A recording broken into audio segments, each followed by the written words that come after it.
Pada tanggal 1 Juni kemarin, Lulu menghubungiku. Dia masih belum berubah, masih serenyah biasanya. Entah kenapa, aku yang dingin dan kaku bisa dengan mudah berteman dengannya. Jangan geri ya Lu, gak usah nyenger-nyenger gitu. Pertemuanku dengan Lulu bisa dihitung dengan jari. Mungkin kalau nanti Lulu menikah, amin ya Lu, amin ya Allah, dan aku masih diberi kesempatan untuk datang, itu akan menjadi pertemuan kami yang kelima. Padahal kalau dihitung-hitung, aku dan Lulu udah kenal selama 8 tahun. Tapi persahabatan gak harus sering ketemu ya Lu. Yang penting doa dan support meski dari jauh. Oh iya, namaku Adelia. Dan aku bukan hantu ya. Aku manusia biasa, memiliki hobi dan pernah memiliki cita-cita. Mungkin yang membuatku agak berbeda adalah kisahku yang pernah melibatkan Lulu dan teman hantunya. Dia tidak suka disebut hantu sebenarnya. Karena baginya dia berbeda dengan hantu. Tapi dia roh. Apa bedanya? Kamu akan tahu nanti. Tapi di sini biar ku sebut dia hantu dulu.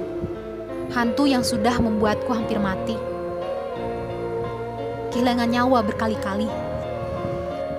Kisah ini dimulai saat aku mengikuti seminar umum kesehatan di sebuah universitas di kota itu. Bukan kampus tempatku kuliah ya, tetapi di universitas yang jauh lebih besar. Seminar yang kuhadiri itu mulai jam 9 pagi dan selesai jam 2 siang. Teman-temanku ingin melihat-lihat kampus itu sekalian mencari kantin untuk makan siang. Sementara aku masih kenyang dengan makanan dari seminar tadi dan memutuskan untuk pergi melihat perpustakaan di kampus itu. Perpustakaan di sana terkenal besar dengan koleksi buku yang lengkap. Sebenarnya aku lebih tertarik dengan sastra daripada bidang kesehatan.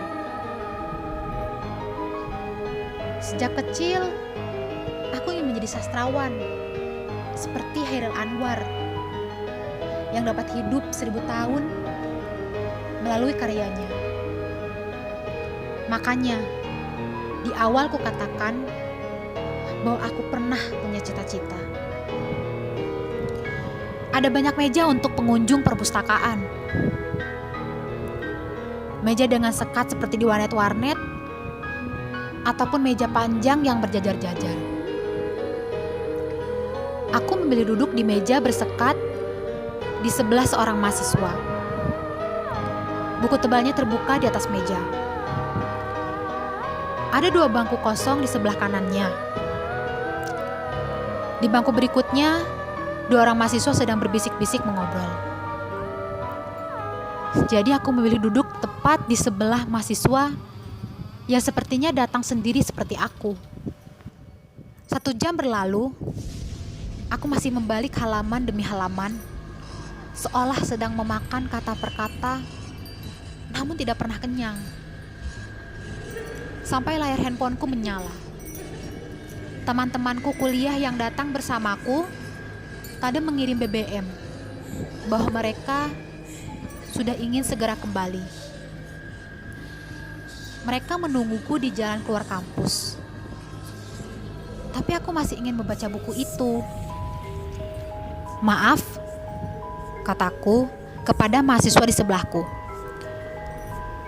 Tapi dia diam saja, tidak menoleh, tidak bergeming. Hei, maaf. Aku sedikit menepuk sekat pembatas dengannya agar dia menoleh padaku. Dia memang langsung melihat padaku, tapi ekspresinya aneh sekali. seakan baru menyadari bahwa ada orang yang duduk sebelahnya. Mungkin dia terlalu asyik membaca. Apa mahasiswa dari luar kampus ini boleh meminjam buku di sini? Tanyaku. Entah terpesona atau bagaimana, aku merasa dia menatap takjub padaku. Tapi aku tidak merasa pantas mendapatkan tatapan itu. Aku tidak memiliki aura yang mempesona. Malah, aku yang seharusnya menunjukkan ekspresi itu. Ia memiliki mata hitam yang sempurna, bulu lentik yang jarang dimiliki banyak pria, dan alis tebalnya menambah manis wajahnya. Sementara aku tidak secantik itu untuk membuatnya menunjukkan ekspresi terpesona. Aku simpulkan. Dia aneh. Akhirnya aku menyerah bertanya padanya, berdiri dari kursiku dan meninggalkan tempat itu. Aku berjalan menuju tempat berkumpul dengan teman-temanku. Sampai pria yang kusapa tadi sudah menjajari langkahku. HP pun ketinggalan di meja, katanya. Aku berhenti dan menoleh padanya. Kemudian melihat HP yang ia ulurkan padaku.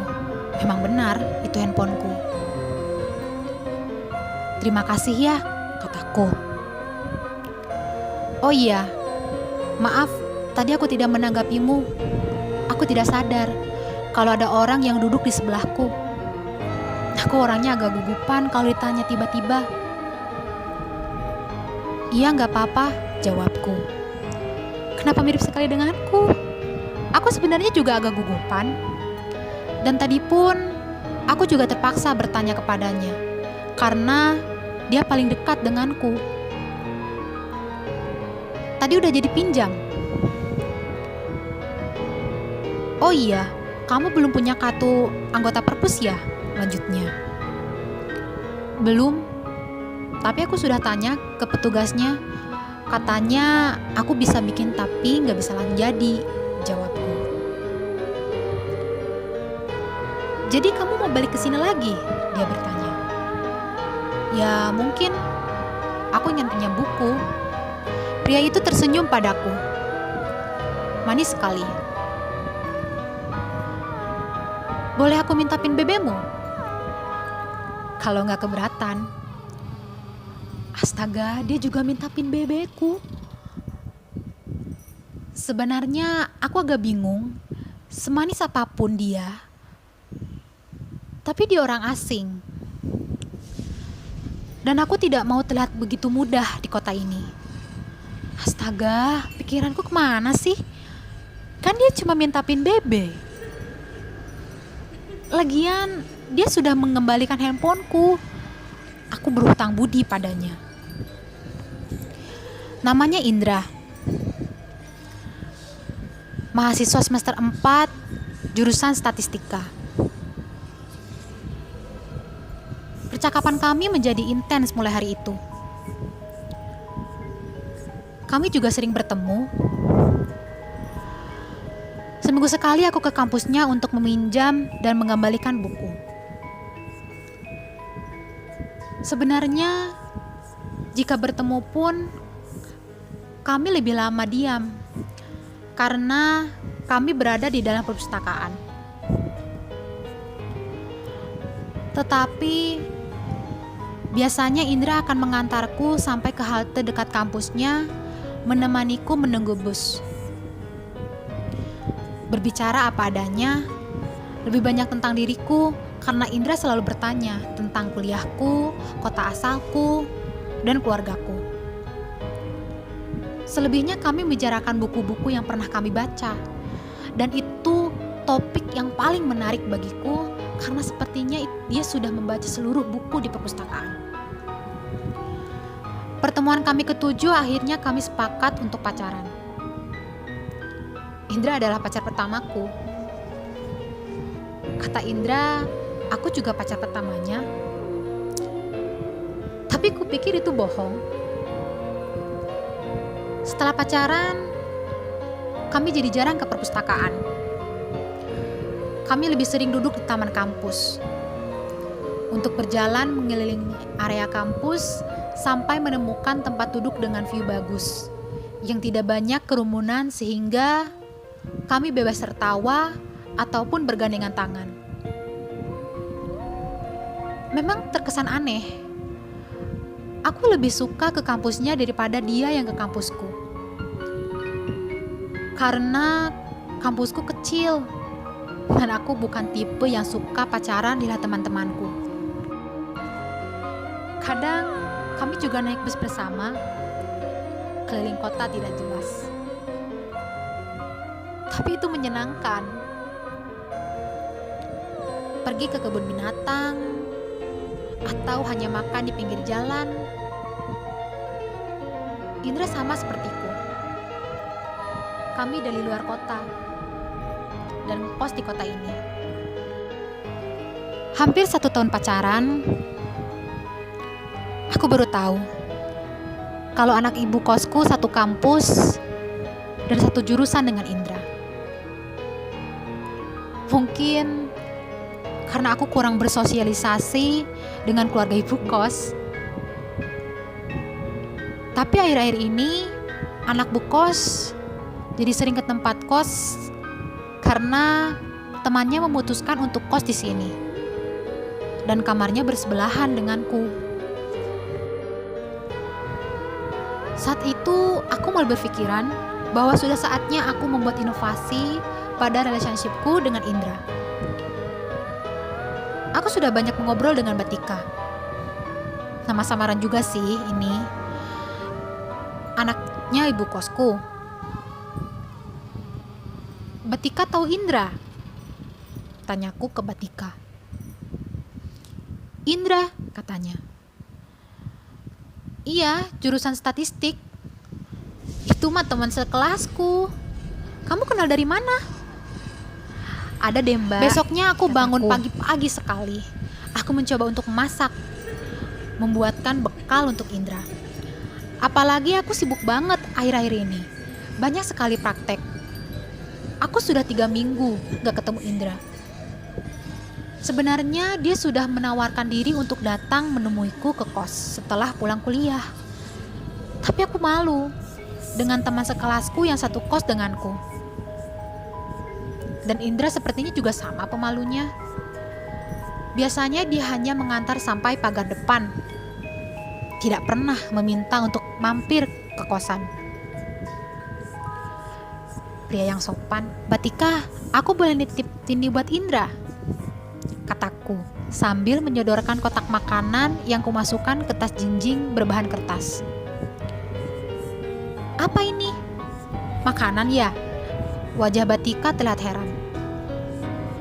Iya, bilang dari Lia ya mbak. Sebelumnya makasih. Aku berangkat kuliah dulu ya mbak. Aku langsung buru-buru berbalik dan berjalan cepat. Malu jika Batika tanya-tanya lebih jauh. Sorenya Batika menaruh wadah makananku di depan kamar kosku. Isinya kosong, tandas habis. Aku tersenyum. Bahagia itu memang sederhana. Tapi kenapa dari tadi BBM Indra tidak ada yang membahas tentang bekal yang aku buatkan ya? Rasanya aneh sekali. Apa dia tidak suka? Atau malu? 3 hari kemudian aku membuatkan bekal lagi. Kemarin aku membuatkan tumis jamur dengan daging. Kali ini aku mencoba membuatkan steak risol isi daging. Semoga dia suka. Malam minggu Indra ngajak aku melihat pertunjukan teater di alun-alun kota. Acaranya menarik, tapi aku tidak begitu tertarik. Pikiranku dipenuhi dengan banyak pertanyaan. Apa Indra tidak suka dengan yang kulakukan? Kenapa dia tidak ada tanggapan sama sekali? Padahal dia suka sekali menanggapi hal-hal sekecil apapun yang kusampaikan, dan malam itu dia masih tidak menyampaikan apa-apa. Dia malah asik membahas alur kisah pertunjukan teater yang baru saja kami tonton. Saat aku pulang kuliah, aku melihat Batika sedang sibuk merawat tanaman bunga di teras rumahnya. Kosku terletak di belakang rumah Batika. Jadi otomatis aku selalu melewati halaman rumahnya. Batika, maaf, aku mau nanya dong. Kataku membuat Batika menoleh dan menghentikan kegiatannya. Iya Lia, ada apa? Tanya Batika. Bekal makanan kemarin itu beneran Batika kasihkan ke Indra kan? Maksudku bukan aku gak percaya sama Batika, tapi apa di kelas Batika ada 2 orang yang namanya Indra? Batika melihatku dengan wajah bingung, tapi juga kasihan padaku. Lalu dia menjawab, hanya ada 1 orang bernama Indra di kelas kuliah. Tapi kamu yakin bekal itu benar-benar untuk Indra kan? Iya mbak, memang kenapa? Tanyaku. Aku jadi penasaran, kenapa ekspresi wajah Mbak Tika seperti itu? Seolah-olah dia ingin menyampaikan sesuatu padaku, tapi takut-takut. Bukankah bekal yang aku bawakan selalu habis? Indra makan bekal dariku kan mbak? Batika menarik nafas panjang, terlihat berusaha menguasai keadaan yang sekarang juga semakin membingungkan bagiku. Iya, Indra makan bekal dari Lia. Kalau boleh tahu, hubungan kamu sama Indra apa Lia? Kenapa kamu sampai capek-capek buatin bekal buat dia? Aku hanya memandang tanaman bunga yang tadi dibersihkan potnya oleh Batika, sambil tersenyum memberikan jawaban yang tidak perlu kukatakan. Kalian pacaran? Tanya Batika. Aku mengangguk. Kalian udah bertemu? Ya sudah lah mbak, kan kami pacaran. Aku malah sering ke kampusmu loh mbak. Tapi akhir-akhir ini jarang karena aku sibuk. Tapi semalam aku sama Indra habis nonton pertunjukan teater di alun-alun kota. Jawabku. Ekspresi Mbak Lia semakin aneh dan lagi-lagi kembali menarik nafas. Kamu tahu gak Lia? Setauku yang namanya Indra di angkatanku tahun ini cuma 1. Dia satu kelas denganku. Indra udah punya pacar, namanya Resti. Untung dia gak satu jurusan dengan kami. Awalnya Indra juga bingung, kenapa dia bisa dapat kiriman bekal dari kamu. Dia gak ngerasa kenal sama kamu? Aku pikir aku salah dengar. Ini pasti salah dengar. Aku memang belum pernah ke Fakultas Indra. Aku selalu bertemu di taman, perpustakaan, atau gedung-gedung fakultas lain, di mana kami merasa bahwa lebih menyenangkan dan bebas ngobrol bersama di tengah-tengah orang asing. Apa jangan-jangan Indra sengaja karena dia punya pacar lain di kampusnya? Aku akhirnya ke kampus Indra 2 hari kemudian sepulang kuliah. Aku sudah tidak sabar bertemu dengannya. Aku pikir harus ada yang kami luruskan. Aku tidak memberi kabar Indra terlebih dahulu kalau aku mau datang. Sesampai di bangku kosong, di taman salah satu fakultas tempat kami biasanya ngobrol, aku baru menghubungi Indra. Aku juga menghubungi Batika. Aku ingin masalah ini jadi jelas. Kamu kok gak ngabarin aku dulu? Tanya Indra dengan senyum manisnya yang membuatku hampir saja lupa percakapan dengan Batika kemarin. Kamu udah sebulan gak kesini. Tapi aku tahu kok, kamu pasti sibuk dengan praktek-praktek kuliahmu. Lanjut Indra lagi. Apa kamu gak suka tumis jamur? Tanyaku, tanpa menghiraukan pertanyaan Indra sebelumnya. Indra menatapku masih dengan tatapan manisnya. Kamu mau makan tumis jamur? Lanjutnya. Apa kamu gak suka rissoles? Lanjutku. Hah? Kamu juga ingin makan rissoles? Tanyanya lagi. Indra sepertinya gak paham dengan maksudku. Kamu gak makan itu semua kemarin? Aku bertanya lagi. Kami seperti sedang saling melempar pertanyaan. Maksudku bekal dariku. Bekal? Indra terlihat bingung. Iya, kemarin kan aku buatkan kamu. Belum selesai aku menyelesaikan kalimatku, ada yang menarik tangan kananku dari samping. Aku menoleh juga Indra yang tadi duduk di sebelah kiriku. Kami tidak memperhatikan taman sekitar, yang hari itu lumayan ada banyak yang beristirahat di sana, baik duduk di bangku maupun di rerumputan. Sehingga kami tidak menyadari ada yang datang ke arah kami. Batika tidak datang sendiri. Dia bersama temannya yang wajahnya sama bingungnya dengan Batika. Ayo Lia, kita pulang. Entah kenapa Batika sepertinya tidak mau menghiraukan Indra yang masih duduk di sebelahku. Aku tidak sempat bicara banyak. Karena Batika tiba-tiba menarik tanganku kuat. Aku tidak enak jika melawan. Jadi aku ikut berjalan di sisi Batika. Aku menoleh ke Indra. Dia masih duduk di sana sambil memandang kami yang meninggalkannya sendirian. Tidak sampai di situ Batika ternyata membawaku ke parkiran. Dia memberiku sebuah helm cadangan dari jok motor Scoopy-nya. Menyuruhku untuk naik ke boncengan motornya. Aku masih bingung maksudnya. Tapi aku menurut.